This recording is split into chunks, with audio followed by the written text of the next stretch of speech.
بسم الله الرحمن الرحيم. Assalamu alaikum wa rahmatullah. Ayo les khatal akhawat. Ravi de vous retrouver. Nous allons commencer une nouvelle série dans laquelle nous allons parler des zikrs, des invocations, des évocations avec leurs mérites et tout ce que cela apporte dans nos vies. Et subhanallah, ça sera incroyable.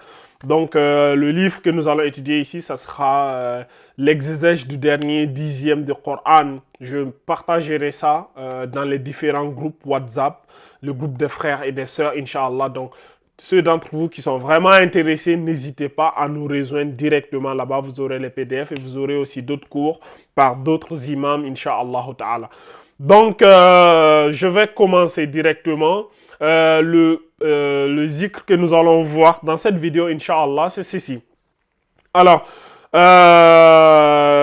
celui qui dit La ilaha illallahu wahdahu la sharika lahu lahul mulku wa lahul hamdu wa huwa ala kulli shay'in qadir.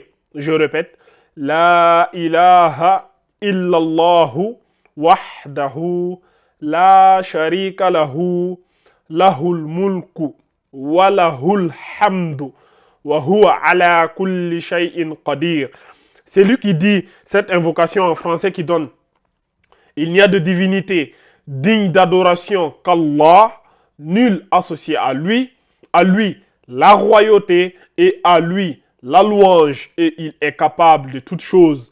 C'est lui qui dit cela 100 fois au cours d'une journée a une récompense équivalente à celle de l'affranchissement de 10 esclaves.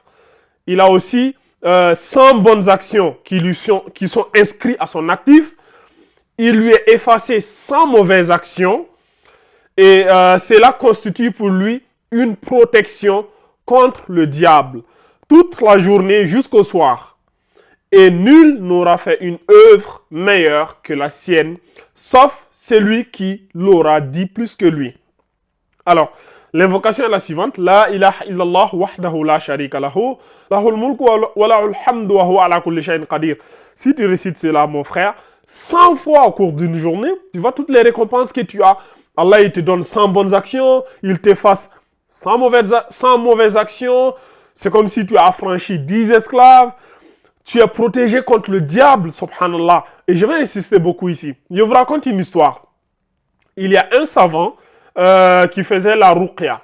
Et un jour, ce savant est tombé sur une personne qui était assez particulière. Il y a un génie qui est rentré, il y a une djinn qui est rentré dans cette personne-là. Et le savant faisait la ruqya et le djinn refusait de sortir.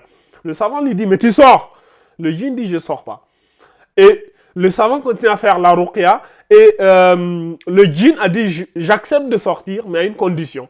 Je sors de la personne dans laquelle je suis en ce moment et je rentre dans ton corps. Et le savant l'a dit, vas-y, si tu y arrives, il n'y a pas de souci, on signe le pacte si tu veux. Et le djinn, il a accepté de sortir. Maintenant, il a essayé de rentrer dans le corps du savant, il n'a pas pu. Et le djinn qui témoigne, il dit, je n'ai pas pu parce que le savant, il a récité La ilaha illallah wahdahu la sharika lahu lahul mulku wa lahul hamdu wa huwa ala kulli shay'in qadir. Il a récité cela 100 fois aujourd'hui. Et cela constitue une protection. Ça veut dire qu'il y a des boucliers antimissiles. Je ne peux pas pénétrer dans son corps. Mais le jour où il ne le fera pas, je vais le faire. Et le savant lui dit, ça n'arrivera jamais parce que je le fais le matin et le soir.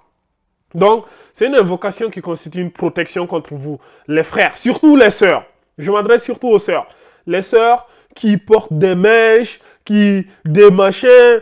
Tout ça, c'est des choses qui attirent les mauvais esprits et les djinns. Elles sont là, elles s'exhibent sur les réseaux. Et après, tout le temps, oh, je fais tel rêve, je vois des djinns dans mon rêve. Ma soeur, tu t'exposes, tu portes des mèches, tu fais tout ça. Et après, tu t'étonnes que tu attires les djinns. Mais c'est logique, tu ne fais même pas des zikr. Donc, arrête-moi tout ça, supprime-moi toutes ces photos où tu t'exhibes sur les réseaux. Tu enlèves tes mèches et tout ça là. Et voilà, tu fais ce zikr là. Et Inch'Allah, tu vas voir que ça va, tous ces mauvais rêves, tous ces cauchemars, tous ces soucis, tu vas voir que ça va diminuer. Récitez cela, les sœurs. La ilaha illallahu wahdahu la sharika lahu, lahul mulku wa lahul hamdu wa huwa ala kulli shay'in qadir. 100 fois le matin, c'est-à-dire après la prière de Fajr, tu le fais 100 fois. Et le soir, après la prière de Salatul Asr, après la prière de Asr, tu le fais 100 fois. Ça t'est protégé toute ta vie. Tu fais ça toute ta vie, tu es protégé contre le diable et les mauvais esprits et les wash-wash. Ah, j'ai tout le temps des wash-wash. Récite ça, ma soeur. Ça va t'éviter. Les wash-wash, c'est le diable qui est là, il est en train de faire. Quand tu récites ça, c'est un bouclier, ça te protège contre le diable. Donc, c'est, voilà, comme je l'ai dit, rejoignez les groupes. Je partagerai le PDF dans les groupes des frères et des sœurs, Inch'Allah. Et nous allons étudier au fur et à mesure ces invocations. Nous allons voir quels sont ces effets bénéfiques, Inch'Allah ta'ala. Donc, voilà. هذا أعلم والله عز وجل على أعلم سبحانك اللهم وبحمدك أشهد أن لا إله إلا أنت أستغفرك وأتوب إليك وآخر الدعوانا أن الحمد لله رب العالمين